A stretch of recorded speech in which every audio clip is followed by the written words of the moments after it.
Ay bolya akula sanki şun akula. Bolya sanki ay. Ya şu ondan yaksa. Atam. Ama. Selamünaleyküm. Aleyküm selam. Aleyküm atam.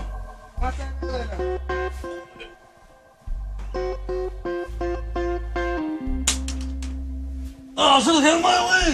Ama benden ne tanımadın mı? Top yana orada hatta. Boğmadın. Halon. Vay vay.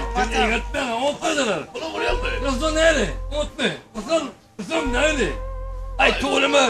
Ay bu komik. Yok güzel şu an tıkırını oturun ay. Bitti. Bu vurdu ay. Ama. Ay bir kıtacak bırak koyma ihtiyacı var. Akvaryum.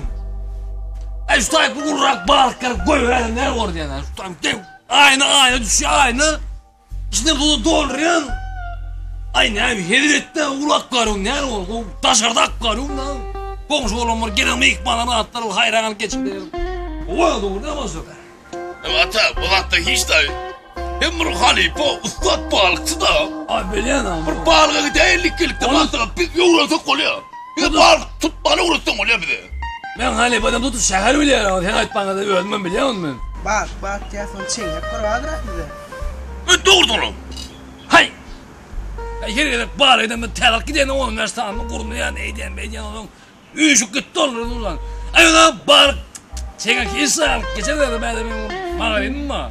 Diye balıkçı deyip mağarayım mı? Gayretli atam gayret. Bu balığa gideceğiz. Ne? Rıdvan'ın maşini var. Öyle gideceğiz öyle götürüyor. Oraya uğraşsan oluyor. Balık hatırlar bile ip oluyor. Şehir ne çok köp bordu bana soncu beyden.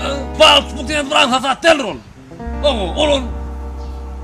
Kömürlük tapacak at derler ol. Balık diye uylukan sonu dol. Boluyor mu bu işlerime ne yertini derin? Balık dikkelen olsa ol.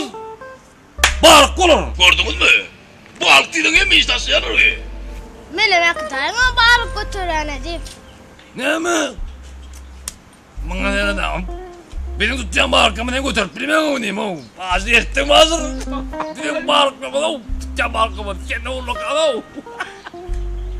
Doğru ata. Bolya. Bilme düşüvereydim de. Sağ ol atam sağ ol. Yürü. Atam yürü. Lan yürü bundan. Ay atam. Sağ ol. Hadi patat. Hadi o sanmıyorum.